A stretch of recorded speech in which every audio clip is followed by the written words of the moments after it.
Welcome to another round Sports Views. Tonight we are reviewing the quarterfinal round and predicting the semifinals of the 2021 Scotiabank CONCACAF Champions League. Even though those semifinals are in August, things I don't think will really change that much for my predictions. That would probably throw them into the trash before August. And besides, even if it did, I'd probably stick with them because, I stick with things, even if they look like it's possibly going down the tubes. But whatever. So let's go over these quarterfinal ties first, review them for a short little bit, and then I'll predict these semifinals. So first, the first quarterfinal tie played. Not the first quarterfinal tie on the bracket, but the first one played. We're going by when they started and ended. First off, Philadelphia Union beats Atlanta United FC 4-1 on aggregate. Not a great tie. I mean, it was pretty much done and dusted by halftime. Not halftime, but the end of the first game. Halftime of the tie, but the first game. Philadelphia with the 3 away goals. Held the draw at home. Not much of a problem for them. Atlanta didn't play like I thought they would. I was wrong about this tie. Said Atlanta would go through. They didn't. Joseph Martinez is not in form right now. The team is not melded together. Heinze still got work to do for them. And I thought it would be easier for them to get an MLS tie, but all MLS tie, but it wasn't. Philadelphia Union is better coached. Their players aren't as high level or big names like Atlanta's, but Philadelphia is better coached. Jim Curtin, as it stands right now, is a better manager than Gabriel Heinze. That's the facts, and I'll admit it. Now, is he good enough to beat a Mexican club, even if they buy another striker? No, he's not. But as it looks right now, Jim Curtin, the reason he's in the semifinals is he took advantage of the draw that he got. A down-in-the-dumps Saprissa with a team who's been working together and still hasn't had many changes to their situation and style. It's more like plug and play. And then an Atlanta team who's not in form, their best player's not in form, they're not together, they've changed their system, they're not ready to play in that system to their highest level yet. If this was August, they'd have a chance. As I said, if they got to the semifinals, they may have a chance to go deeper because they would probably be on their high level at that point. But Philly is consistent. So that's why they got through, because they're consistent. They're good coached. They have great coaching, consistent team. No problem with it, but it is what it is. If this was a Mexican team, had Philly gotten Leon or Cruz Azul, they would be out. But they got an easy draw. And even Alajuelense probably would have lost to Philly. Let's be honest. They probably would have had a better tie, but they probably would have lost had Alajuelense beaten Atlanta. So Philly took advantage of what they got. And I'm not saying that in a bad way, but because if you can, that's good. But that turns into my prediction for semifinal 2, but we'll get there. Second tie. Cruz Azul beats Toronto FC 4-1 on aggregate. I've went over this, beat this like a dead horse. Let's be honest, because again, Toronto channel, I cover the team, Toronto FC. That was always getting covered, even if I didn't cover the rest of the Champions League. For me, Toronto, what killed them was the set piece defending, or the anti-defending of set pieces, allowing those 3 set pieces in the first match. Other than that, their performance wasn't that bad overall. Yeah, the golazo by Angulo in the second leg, the allowing a set pieces in the first, yeah, that's bad. But they created chances, they went forward, they just shot themselves in the foot. And Cruz Azul is a great team. And that's the point. If you shoot yourself in the foot and a team stops you from going through and giving you the chance to shoot them back in the foot, they were keeping that gun pointed at the foot. You're going to keep shooting yourself in the foot. You can't turn it around and point it at us. That's the point. They were like self-defense, wrestling with a guy. Exactly. The thing with Cruz Azul is they're a great team. They also have great coaching. And this is not the same Cruz Azul we've been looking at for 23 years. This may be their year at everything. Liga MX? Yes. Champions League? Yes. Could they have a deep run in the Club World Cup? I could see it. I really could. Wouldn't it be funny if Cruz Azul beat Chelsea? Probably not Man City, but Chelsea, there could possibly be that. We'll see. That would be kind of funny, and I like Chelsea, but that'd be kind of funny.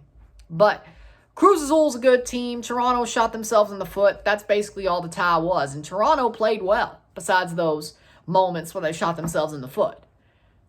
The scoreline doesn't really tell the story. I mean, it kind of tells a little bit of the story, but not the whole story. It looks bad, but it wasn't that bad to me, to be honest. Toronto will be fine. Next year will be the year, etc., etc., etc. Everything just wasn't good at this time. We were in a bad situation. Brand new manager. Our new player wasn't there. Our DPs weren't healthy besides Altidore because, reasons. Our DP that was already there wasn't healthy. And then, Soteldo wasn't there. And then a lot of our other players weren't healthy. It was a bad situation. And we did the best we could. So with that said, I'm proud of Toronto. Next year's the year. We'll let Cruz Azul have theirs. And I mean, Toronto's going to probably storm the MLS anyway. So I'm glad we have that focus, and that's that. So it is what it is. There you go. Third quarterfinal tie. CF Monterrey beats Columbus Crew SC 5-2 on aggregate. And they did it with pretty much a B team. They didn't even play their A team, except for like 30 minutes in the tie, or A players. Funes Mori did not play much. Vincent Janssen only played one game. And that was only like 80 minutes. Aki Loba played the rest. Miguel Ayun played, and he didn't cost them. Columbus Crew weren't the unstoppable machine that people thought they were. And you could say, but they drew the first leg. Okay, cool. Where was Lucas Zelarayan in the second leg? I'm making a point here. Columbus Crew's a one-man team. They're good when that one man is playing. When Lucas Zelarayan is playing, they're a great team. When he's not, they're garden variety. They're okay. They're good, but they're not like scary. Zelarayan makes them scary. Without him, Pedro Santos, not great. Luis Diaz is going to shoot 10 balls into the sky, probably hit an astronaut on the way up, and knock him off his freaking spaceship, and have him fall face first into Earth. Probably 10 to 12, there you go. Jossie Zardes, he's only lucky when he's bad. When he's great, he's not lucky, really. For me, the defense was Honestly, Artur, not great. For Columbus, they just stuck to what they wanted. They didn't think, we need to change things. We need to do something to help us win this tie. They didn't. No, they sat on their laurels. They did what they wanted to do. Caleb Porter's system, and it got them out. They stuck to their guns, and they lost because of it. It is what it is. Sometimes you need to be pragmatic, and being pragmatic as in changing your system. Especially when the player that makes that system a machine is out. You have to do things differently. And that's why they lost. They stuck to their guns, pretty much. And that's what ruined them. You don't stick to your guns when you know you probably shouldn't. But that's the problem. Caleb Porter is a guy who sticks to his guns. For better or for worse, he sticks to his guns. And that's not great. You need to learn that maybe it's not right to stick to your guns. Sometimes you have to make decisions and be like, okay, play more defensively, or maybe play a false nine, or maybe, just maybe, stop trying to play out of the back when you were getting hounded. I don't know. I probably could have, you got to be pragmatic, and he wasn't. That's why they lost the tie. Pretty much, plain and simple. And then finally, the final quarterfinal tie, Club America beats Portland Timbers FC 4-2 on aggregate. No problem. Yes, the first leg, 1-1, the late penalty from Mora, but then Portland. Portland just laid an egg at Azteca. Yes, they scored a penalty against Valeri, but America scored a penalty, had an easy header, and then had a low shot curled in that I don't know what the hell Portland's defense was doing. They gave up, and then they gave up from there. Portland did not play like I expected them to. They played like they didn't really have the heart, honestly. Yes, they played. Yes, they went forward. Yes, they played hard. But in the second leg, they either got tired out. You need to have experience in CONCACAF. I said it before. You need to have your experience in CONCACAF. You do. If you don't have experience, especially against the Mexican teams, it's going to be hard. Unless you're just like, okay, we're going to play their game. But even then, you still need experience. And they didn't have it. And nobody wins at Azteca. It's really hard. Even for Mexican teams, it's hard to win at Azteca. For MLS teams, they could draw and win ties there, but they can't win there. That's the thing. Toronto did the best, probably had the best MLS performance in Azteca, but they won the tie at BMO in 2018. Talking about the one against America. They won that in 2018 at home. They don't score 3 goals. That would have been nervy. But the performance they had at Azteca the next week, great. But it was a draw. But you have to have experience. That's the point. Portland didn't have it, and America just ran wild on them. Great team. Unstoppable. Portland, I know the penalty may have been CONCACAFing, but let's be honest. You still got to do better than that. You still have to try harder. You still have to play harder. You didn't. You gave up like 3/4 through. So there you go. So the semifinals are as follows. In semifinal 1, Cruz Azul versus Monterrey. Cruz Azul would host the second leg at home because they're higher up in the standings table. And then in the second semifinal, Philadelphia Union versus Club America of Mexico. The only MLS team left, Philadelphia Union, will host the second leg at home because, again, they're top of the table in points. But for the first semifinal, my prediction, I have Cruz Azul beating Monterrey to go to the final because I think Cruz Azul is the better team. Even with Monterrey's A team, Cruz Azul is just better. They're just better at everything. They make people make mistakes. They score well. They're just great. The long balls that they play just tire anybody out. And there's a reason they've won 18 straight. They're a good team.